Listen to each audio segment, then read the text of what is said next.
Hi, everybody. You are listening to Meghan Judge at Judging Meghan. I've never introduced the podcast like that. It's so weird. I always say you are listening to Judging Meghan with Meghan Judge. Today I did it the opposite. In 4 years, I've never done that. That's so weird. That shows where my head is today. I was just talking to my guest, who I'm going to introduce in a second. I am kind of all over the place because I'm in the middle of a move. And so nothing says fun like packing boxes in the summer. It's a really great time. So if you've never moved before, I'm joking. It is not fun. It's a living hell. And I just want it to be over. And I have a little bit of an issue with hoarding. I'm not like a big hoarder, but I'm very sentimental and nostalgic. So I hold on to things. And my husband's like, please get rid of this and just like purge all of this stuff. It's ridiculous. So I'm really trying to do that right now. But just so you know, if you're watching this on YouTube, my hat wall will be in a new house. Not probably in a couple episodes. We're not moving for a little while, but I'm just doing all the packing. So if you watch, because you watch on YouTube and you just need to see my hat wall, it'll still be around. I just don't know where I'm going to be recording moving forward. Okay, I know that was a really, really fascinating story to start out the podcast today. We've all been put here for a reason, and we all deserve acceptance. Judging Meghan with Meghan Judge. I'm a trauma survivor from a really young age, and I have been diagnosed with complex PTSD in the past few years. I've been surrounded by death and abuse much of my life. I've been dragged through the mud and have been to the point of not wanting to go on anymore. Through my interviews with other survivors, I've learned that there is a way out. From recovering to surviving and thriving, we all have the strength to come out the other side. You are listening to Judging Meghan. Everyone, I am going to introduce David Woods Bartley. David is a TED Talk speaker. He is a mental health advocate, and he does speaking engagements all over the place. His story is very inspirational. He reached out to me. I'm so excited to have him on to share his story, and also for the fact that we're closing out Men's Mental Health Month. And so I say this all the time, I really am always so honored and proud when men come on and they're willing to share their stories, because the problem in our world is that so many men suffer and struggle in silence because they think they're not supposed to talk about their pain or their trauma or their abuse, and they're just supposed to hold this. And then eventually what happens is that volcano is going to erupt. Welcome to the podcast, David. Meghan, I hate moving.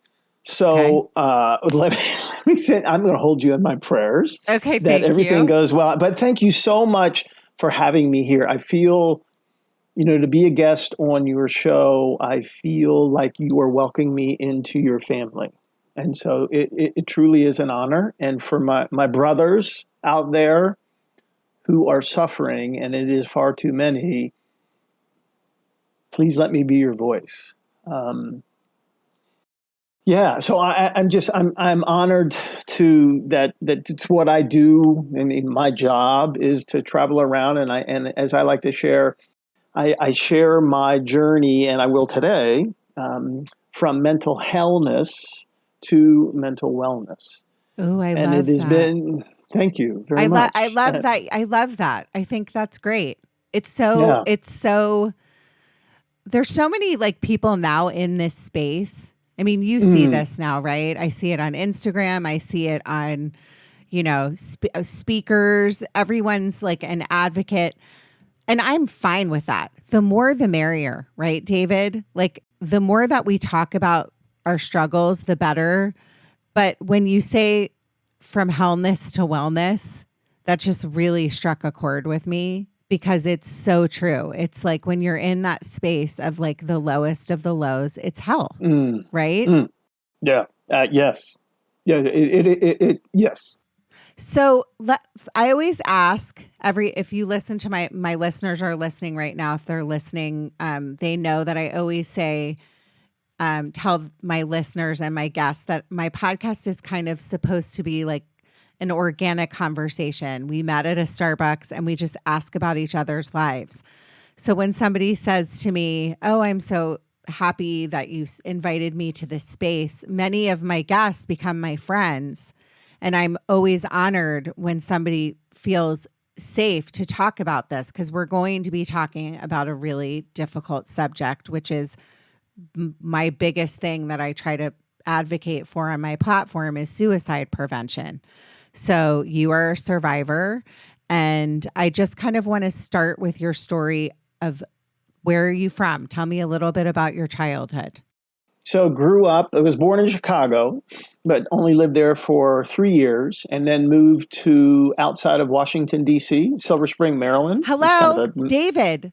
I was born in Silver Spring. Oh, shut up. I thought Are you No, I thought I heard a twinge of a Maryland accent. Gosh. On. I heard a little bit of Larry Hogan in your, like a teeny skosh. Oh my gosh. Where did you live in Silver Spring? So I didn't live in, I was born at, what is the hospital in Silver Spring? I was born in Silver Spring. That's incredible. Can't remember the hospital, but, what is it called? Holy Cross? Holy Cross. Thank you. Catholic Hospital.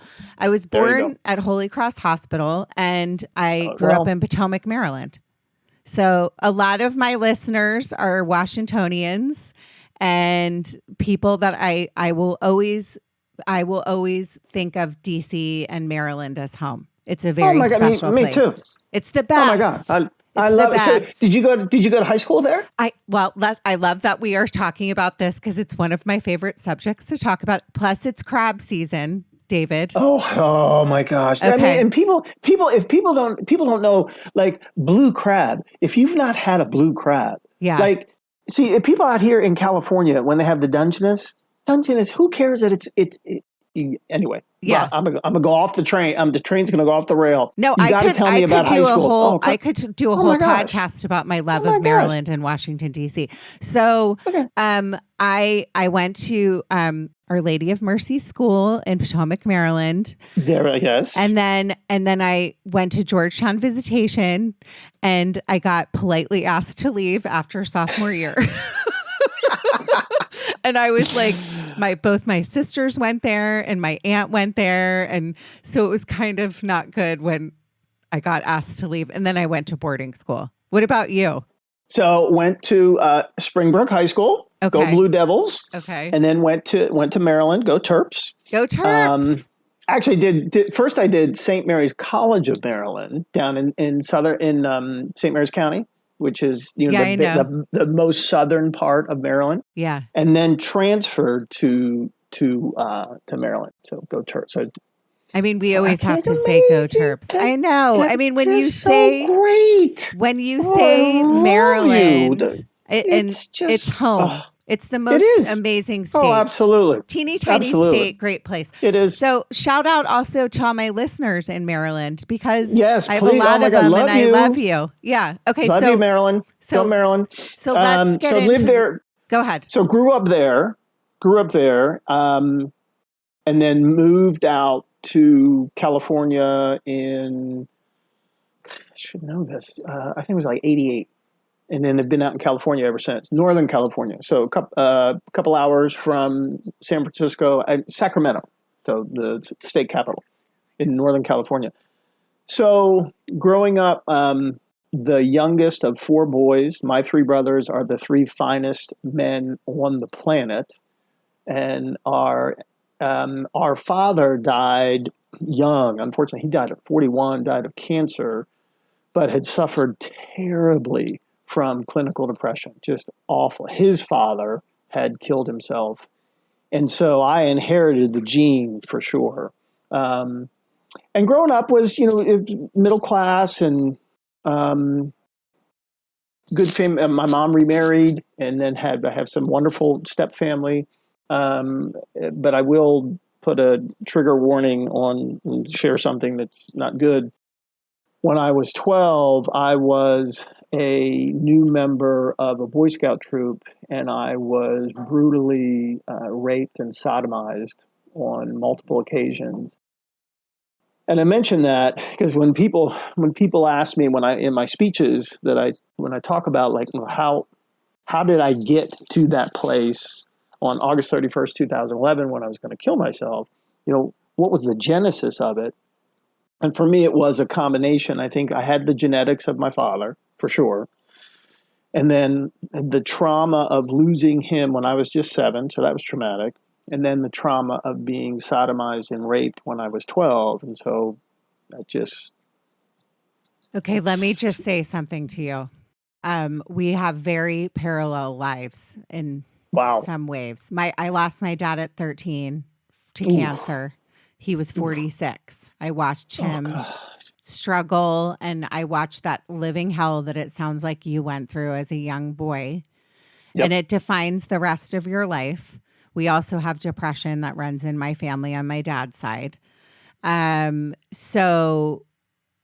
then to be carrying that loss, that grief of not understanding loss at 7 years old, like you did, and then to go through just an additional layer of living hell of being sexually abused. My heart truly goes out to you, and I am so sorry. And this is, from what I understand, and you can talk about this more for my listeners and myself, but the Boy Scouts or like church, all of these places, you're supposed to be like going to a safe space, right?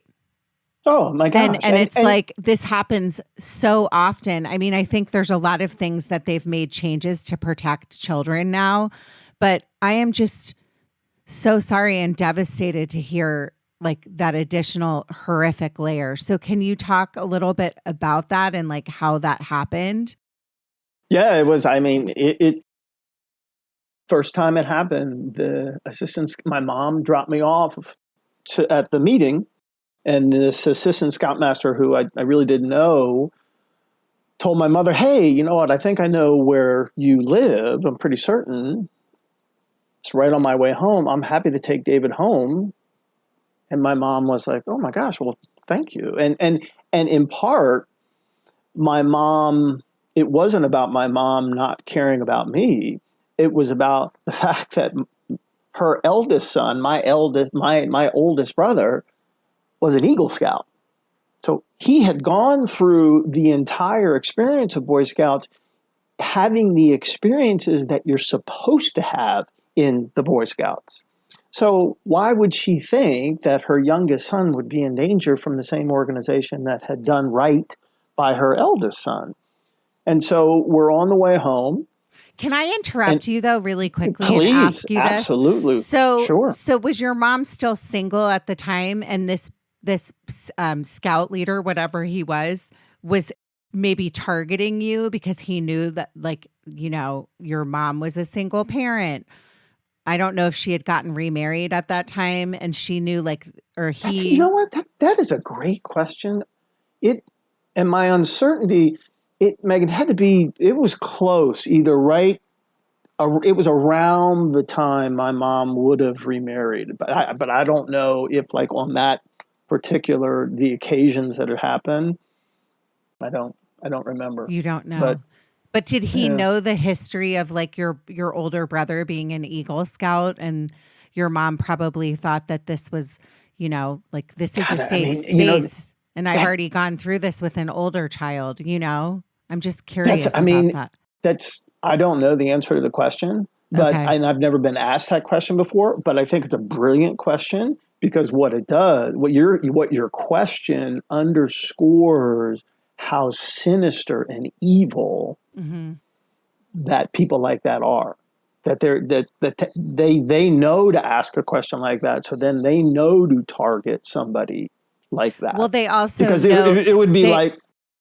They also know to manipulate the system and manipulate the people around them. So they're horrible, horrific people, and they're masterminds of manipulation. These horrific people that do this. Yeah. And I'll tell you how bad he was after. So we go to a parking lot in I think it was a school, tells me to get in the back. He comes in the back. does Yeah. terrible things. Yeah. Then when he's done, tells me to get in the front. And we drive home. And all, of course, I want to do is just get out of the car. And I'll never forget, as we pull up to my house, as soon as the car stops, it's like I'm ready to jump out. He grabs me and he pulls me around until I'm like an inch in front of his face. And he says, what happened was an initiation, and all the boys go through it, but we never talk about it. Okay.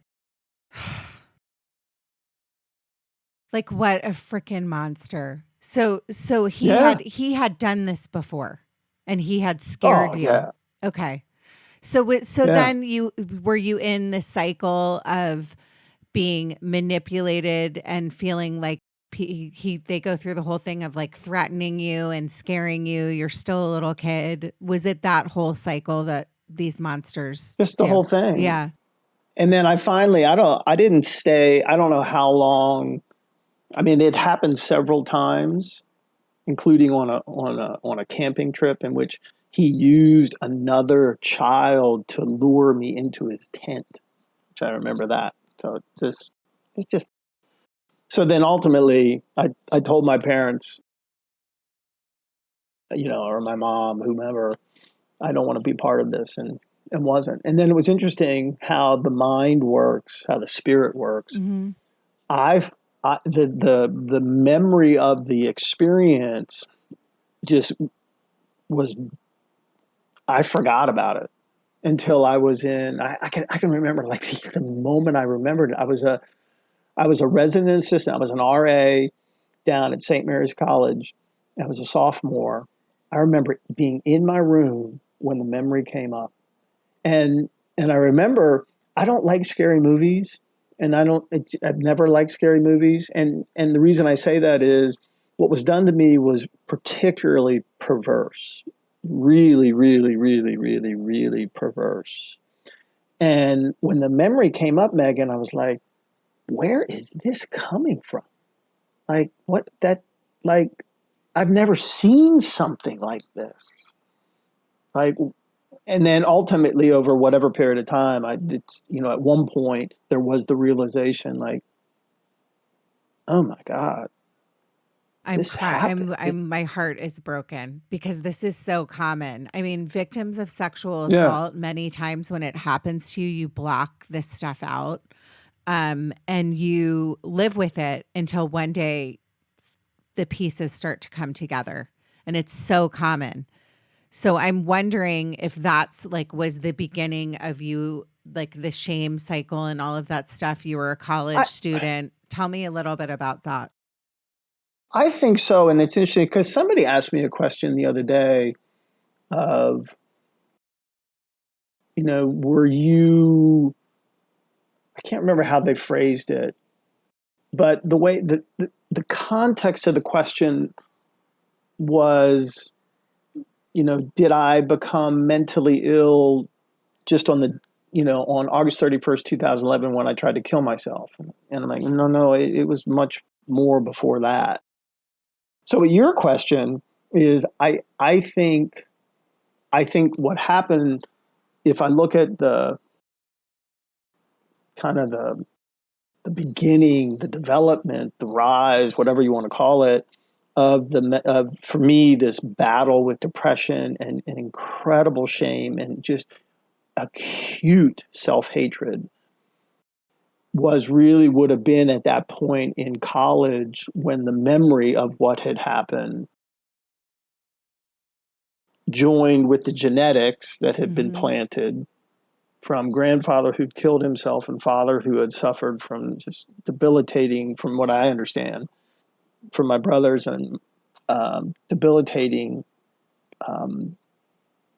depression. So you had 20 whatever. And then ultimately, it wasn't long after that I moved out to California and then had a life and got involved in the mortgage business and met an amazing woman who later became my wife, who's just a fabulous human being who thankfully, while we're not married now, she's just still one of my greatest friends.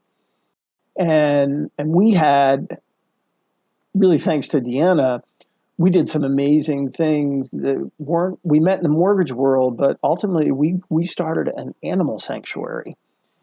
And Meghan, this sanctuary was badass. I feel like I was supposed to meet you. Like I'm a huge animal lover. Yes. I mean, huge. And I knew you would love this part of my story. I love this so much. I'm going to tell you about this, and then I'll send you a video. The sanctuary doesn't exist anymore, but so it was called A Chance for Bliss. And Meghan, we had at the height, we had as many as 100 animals at any one time. We had 25 horses. We had 23 dogs, all of whom lived in the house.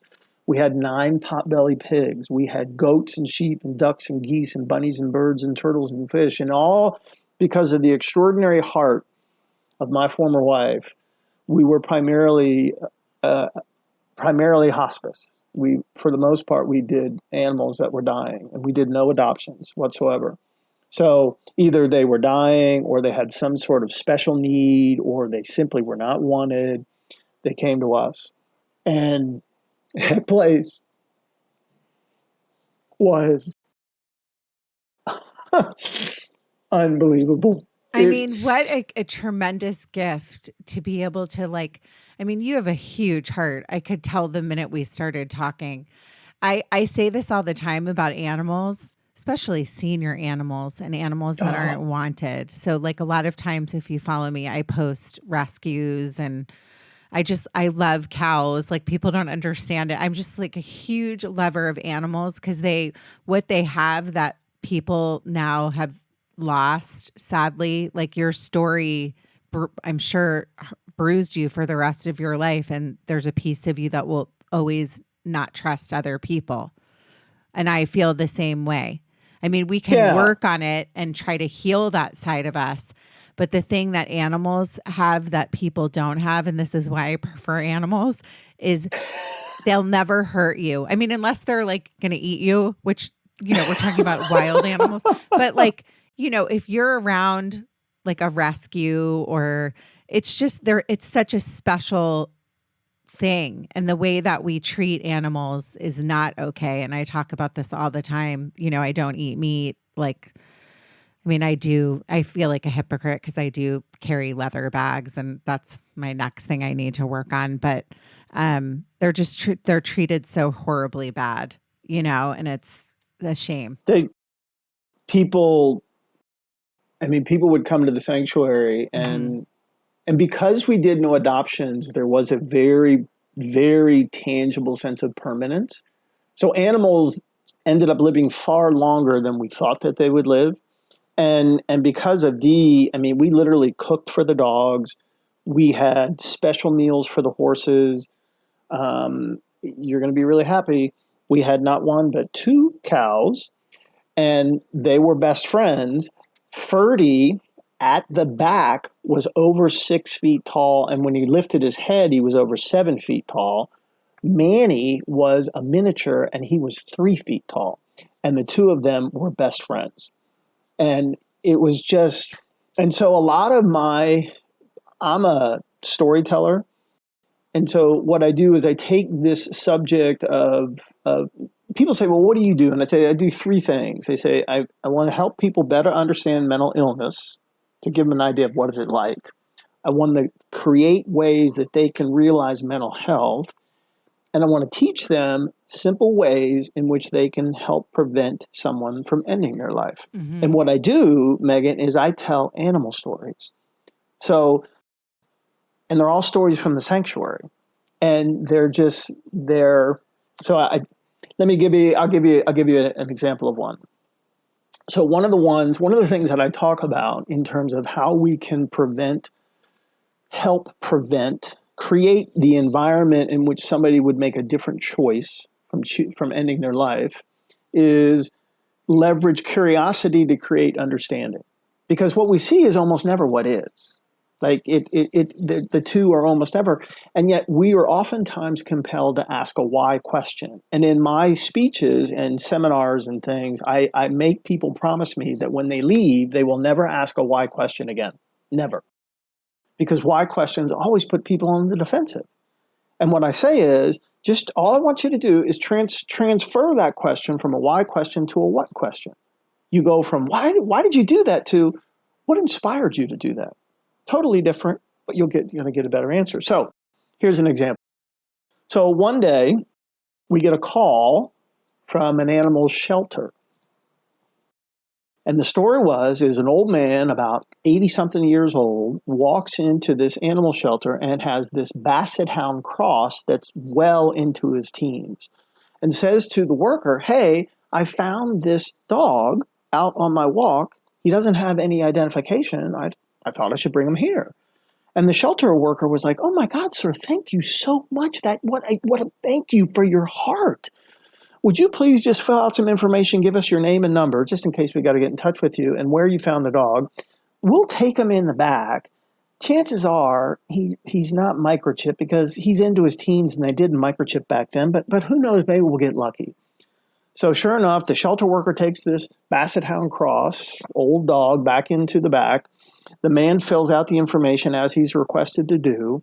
Shelter worker comes back and says, oh my God, I can't believe it. He is microchipped. We have the owner's information, and grabbed the piece of paper from the man and compared the information. And the shelter worker looked that the information that the old man filled out was the same information that was on the microchip. So from the outside looking in, like how I would have seen it is like, are you freaking kidding me? Old man, you're throwing away your old dog? Mm-hmm. Like, what an SOB. Are you kidding me? Mm-hmm. But you know what? Shelter worker didn't do that. Shelter worker didn't ask why. You know what the shelter worker did, Meghan? Asked one question.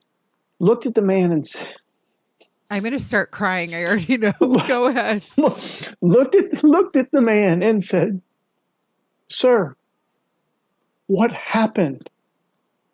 And at that point, the man burst into tears. And when he finally could, collect himself, as I'm trying to do right now, he said, this is Joshua. I've had Joshua since he was 8 weeks old. Joshua is 16. There is nothing more important to me in the world than my dog, but I'm dying. And I'm going into a medical facility tomorrow, and I begged and I pleaded and I offered to pay, but they won't let me take Joshua. And I was afraid if I told you the truth that you would euthanize Joshua. But I know that Joshua has more time to live. And now the shelter worker knew. And you know what she said to that man? Sir, there's a sanctuary. There's a sanctuary down the hill, and they take in old animals. Let's call them, because maybe they have room for one more. And the only reason that beautiful, wonderful, incredible Joshua got to live the last year of his life is because one person asked one question. What if we did that every time we saw something that we didn't understand, that made no sense? And we didn't ask why, we asked what. Oh my God, David. Well, if you're watching on YouTube, we're both ugly crying, or I'm ugly crying. Yes, we are. We are ugly crying. So. I mean, it's so true. Like, to circle back to these stories and I'm sure you have plenty. It takes a really special human, by the way, to do that. So to your ex, is it your ex-wife? And I like to call her my former beloved. Former love. Because she is just an amazing human being. It takes a very special person and human to truly understand. It's a lot of work taking care of all of those animals. It's not easy. That's why people don't do. That's why people get rid of their dogs, because they like them when they're puppies and then they get rid of them. I mean, but your story is so true and so touching. I'm wondering, like, just not to skip ahead too much, but No, that's when okay. you got to the point in life where you want, and I don't want to go into detail of the ending of the life just because it's triggering, or like wherever you were with the end of your Sure. marriage, but can you tell me a little bit about that piece of it, The piece of of no longer wanting to no. be here? Oh yeah, no. It just Dee and I are running the sanctuary, and my battle with depression and suicide just it won. Mm-hmm. And I'm a freak about quotes and definitions. I love. There's just so many brilliant people in the world. Me too. I love quotes too. I just Yeah. love. In fact, so it's so I funny. post I them was. like every day. People are probably Oh like, my gosh! okay, enough. I, it was so. It was. I was looking at a feedback. I did feedback from a speech I had given, and Mhm. somebody wrote too many quotes. Oh, well, keep using I them. know.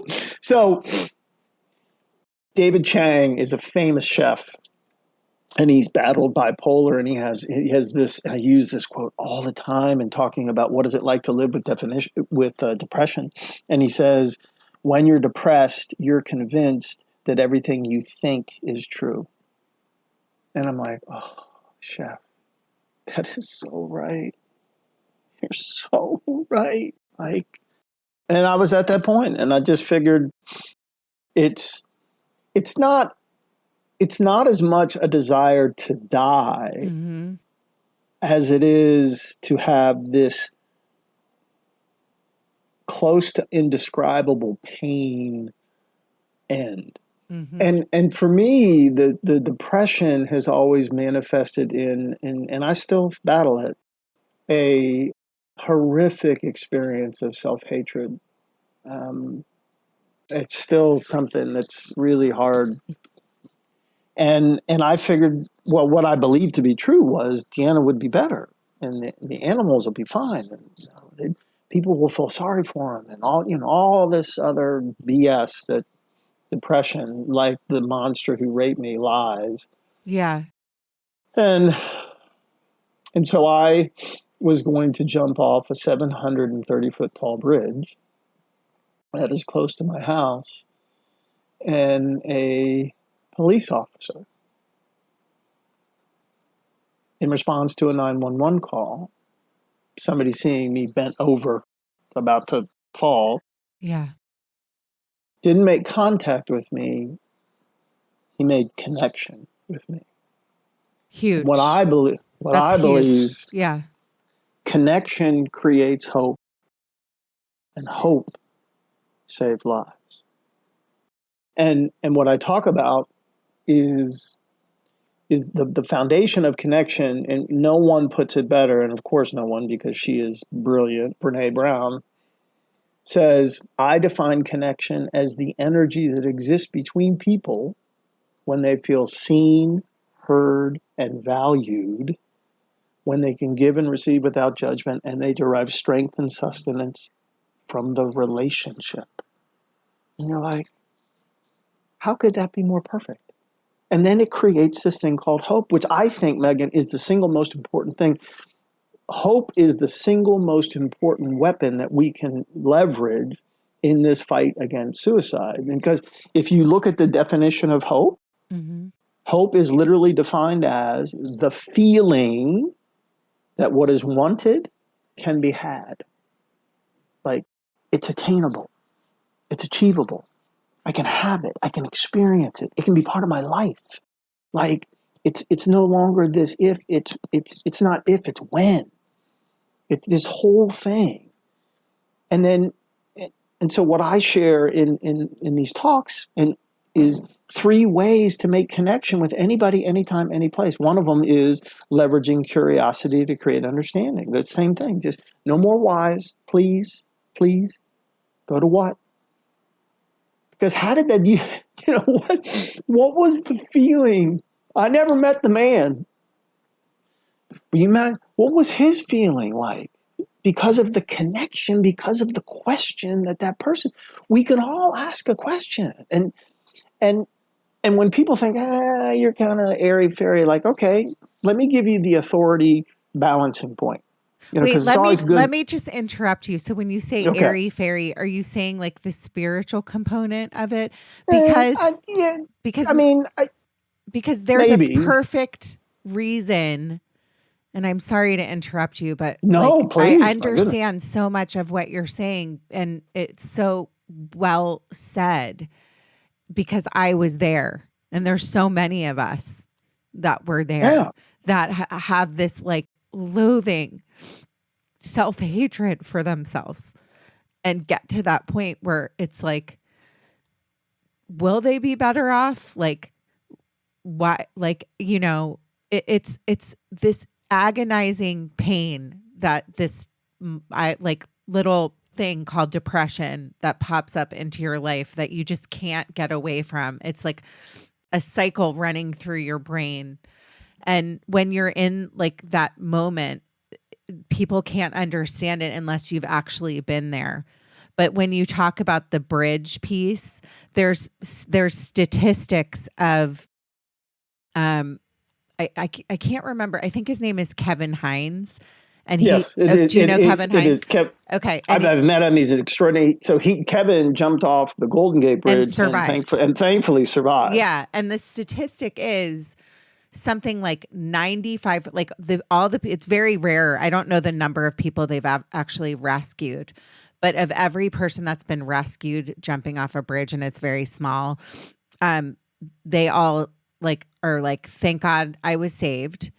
And Right. the moment that they jump off the bridge, they say, like Kevin talks about this, they go, what did I do?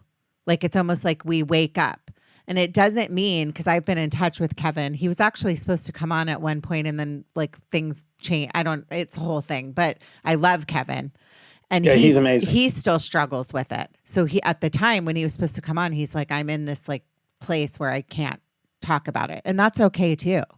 I mean, just giving the energy to sharing your story, David, is painful, and you're remembering these feelings. And like you said, you still struggle. But I had to bring up the piece of the spiritual component, because I'm very spiritual, of whatever your thoughts are on like God, whatever they are. There's a reason why at that second that cop pulled over and you connected with him. Oh, I agree. And I'm very spiritual as well, and very much in relationship with God. I'm probably a little ultra sensitive to make sure that I'm not pushing that on anybody else. Yeah. But like, there's no accident that you and I are now connected. That's incredibly divine. I mean, so two things I want to make sure that I share, because I think they're one is it's the authority piece that really proves that I'm right in these ways to create connection.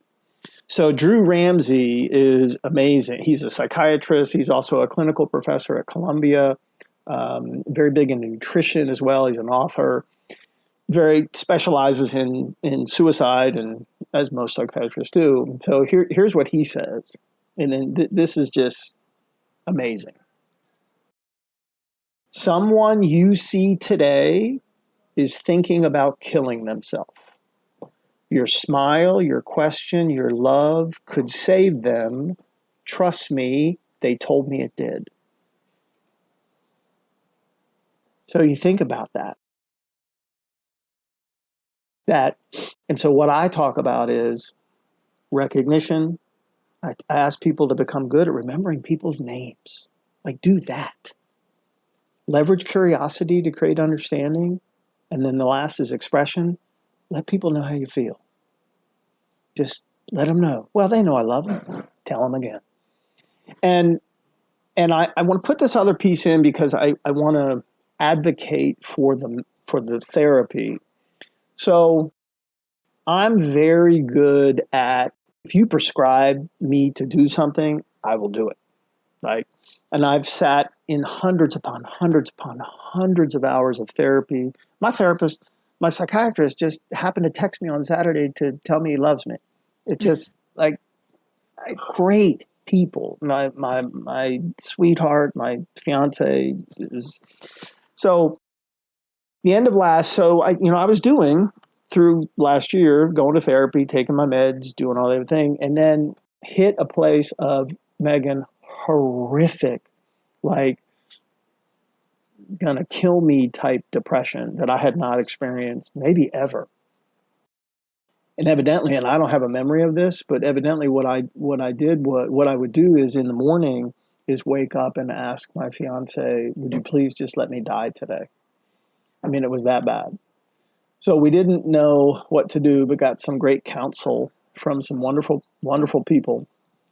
And I was afraid of it because it has stigma and there's just some unknowing about it. And it's called ECT, so electroconvulsive therapy, shock therapy. Mm-hmm.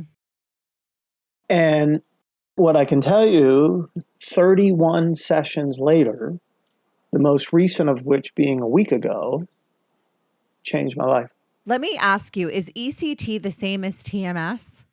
No, Okay, they're different. Explain the differences because I've done an episode about TMS. Do you know the difference? I don't know enough about. Well, TMS is, I don't think TMS, I'm almost positive TMS does not cause a seizure within your brain. Okay, and that's I think there's a difference between. Yeah, so what happens is so I go in to see Dr. Marasa, and she puts, as she's talking to me and asking me how I'm doing, what's happening, and I've been going for over 6 months, and so we got to know this person very, very well. I mean, this has become a very profoundly important relationship in my life with her and the nurses that are there, because I've gone 31 times. So, and then she'll put electrodes around my head. And then there's an anesthesiologist, and my sessions also include ketamine. So the anesthesiologist is different. It's not the same one every time. So they'll do ketamine first, and then they always say the same thing. They say, "Are you ready for your nap?" And I say, "Yes, I am." And then I go under to full general anesthesia. So, and then what happens is the seizures last, because I asked Dr. Marasa the other day, I'm like, how long are these seizures? And she said they're between 30 and 45 seconds. She looked at the data. And then I don't feel anything at all. And then I wake up in recovery. And it takes a while to come out of the anesthesia and everything else, but there's no pain, there's nothing. And then once I'm, stable, go home.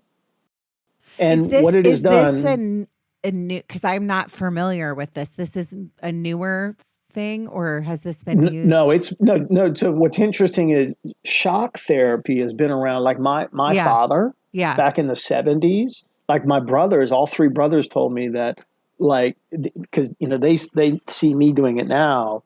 They say, David, when Dad did it, I mean, he was like a zombie back. And this would have been back in the early 70s is when he did it. And the technique and the technology and the wisdom and everything around it has changed tremendously. And ECT has an incredibly high percentage of working. It is a really high. And then you add ketamine in with it, and I think it increases that. But what I can tell you is, I said this to somebody the other day, it says it kicked depression's ass, is what it did. And it took away thoughts of killing myself. That's great. It's phenomenal. And so it's funny. I tell Dr. Marasa, I say, Dr. Marasa, if there's ever a patient or anybody who has questions or concerns, please give them my telephone number. Because Dr. Marasa knows what I do, that, I travel around, I give talks and everything else. And she's so sweet. She always says, well, okay, well, who did you talk to? Tell us about it. And I said, well, your ears should be burning because I talk about ECT. So she needs to come on my podcast because this is all new to me. I am not familiar with this. You know what? Then I will. I'll give. Yeah. I'll give your information to Dr. Marasa. She is and you know what? It was really cool. I think it's only because I bugged her so much. Is I get a call one day, my phone shows no caller ID, and I'm like, okay, what the hell is this? And I'm not going to answer it. And I do.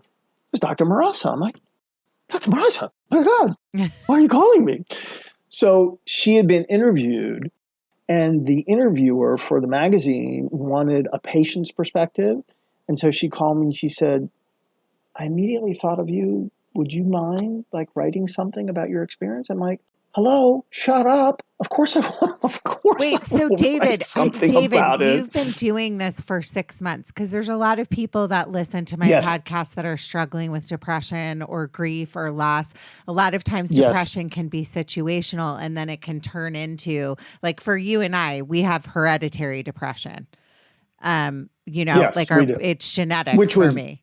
And then on top of that, we have the situational things that have happened to us in our lives, the loss of our dads, the all of the things that we've gone through in life. It's like the double, the double hill that you have to climb up. Whereas some people are just born this way and they just live with this depression. I talk about it this way. It's like if you were born with something wrong with a limb, right? You had something wrong with your arm or something, and you had to be in a cast all the time. You would get your arm fixed. You would be on medication for the rest of your life. You'd be doing some kind of physical therapy to get your arm better. Our brain is so nobody understands the power of the brain. Even the smartest people on this planet don't understand. It's like the great unknown, right?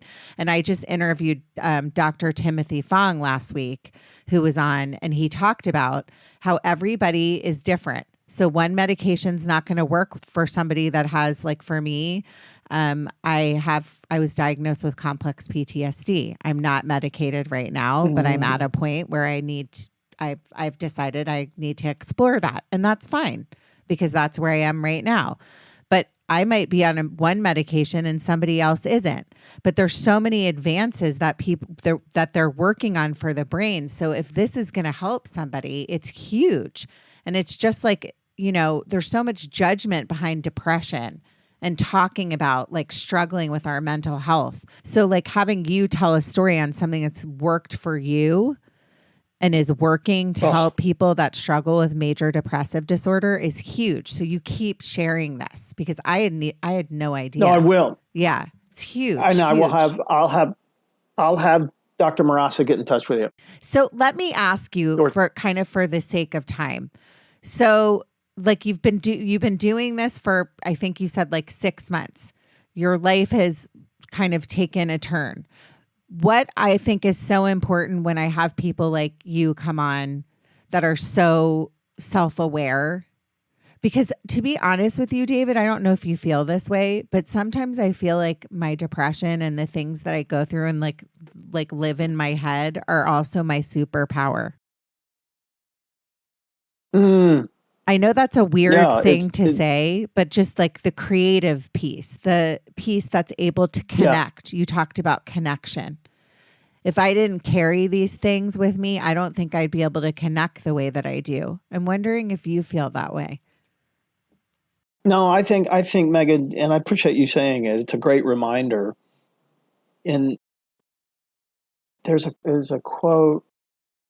I can't think of it right as we hang up. I love that you love quotes as much as I do. It's really, they're amazing.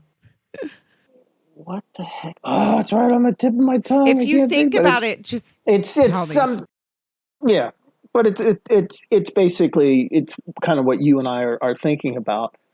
But I don't think that the awareness and the want to spread the news about connection would be as profound had I not suffered to the extent that I have.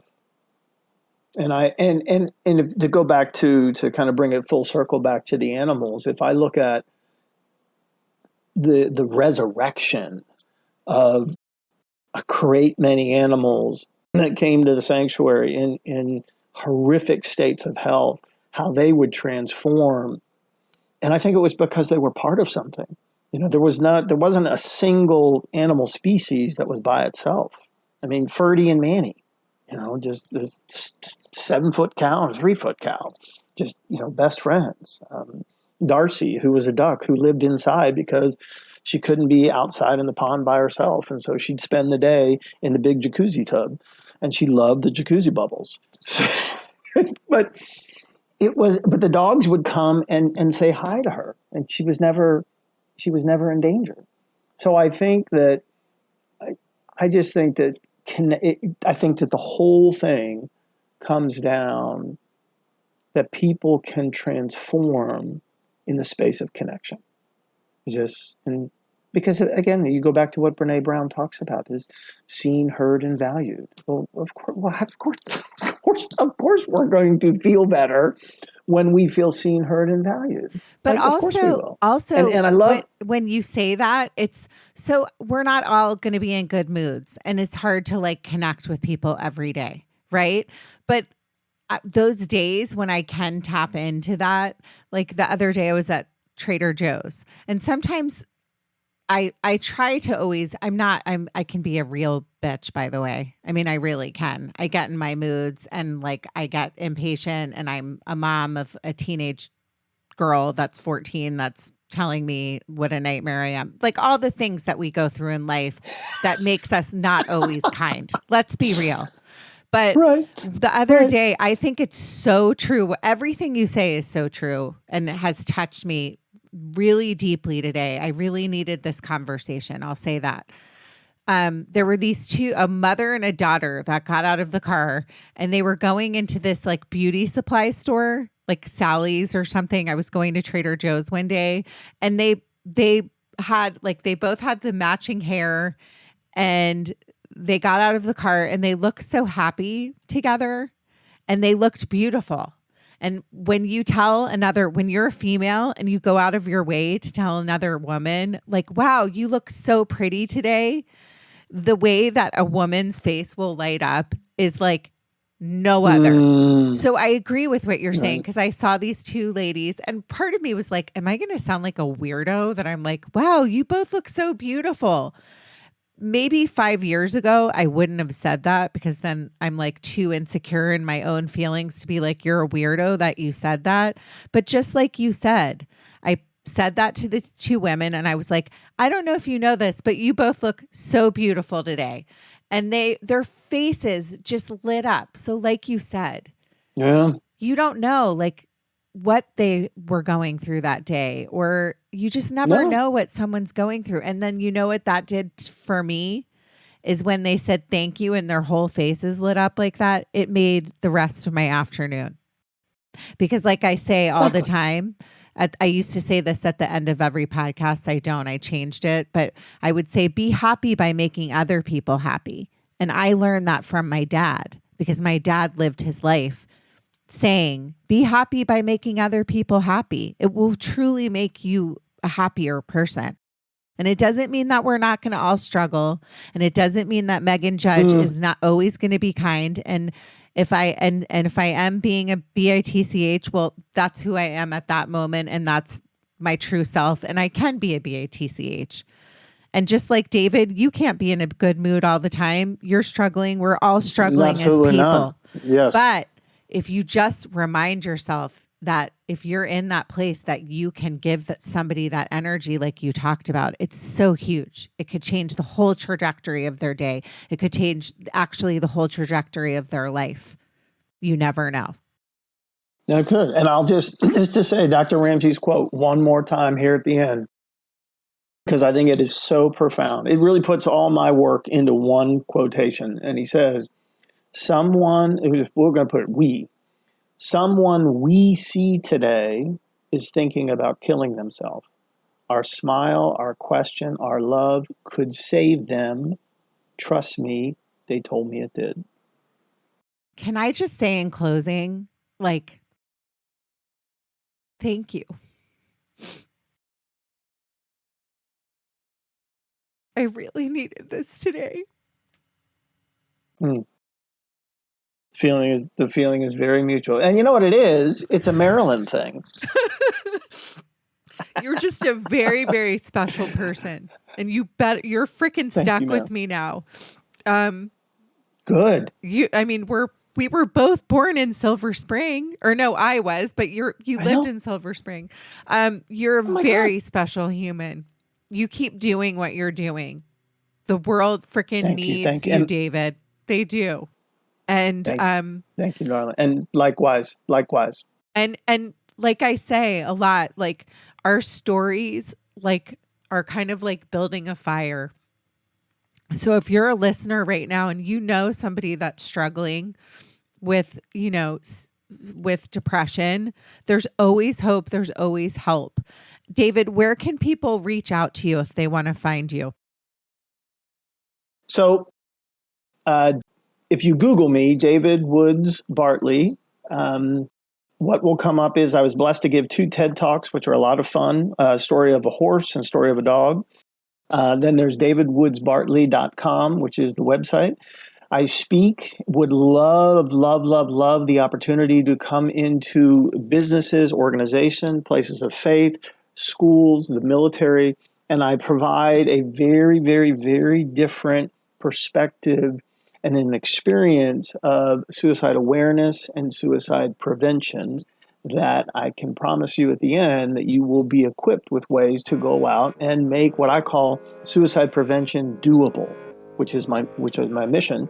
You can email me, David at davidwoodsbartley.com, and you can call me, 916-247-6389. If there's any way I can be of service. I love that you gave your phone number. That's amazing.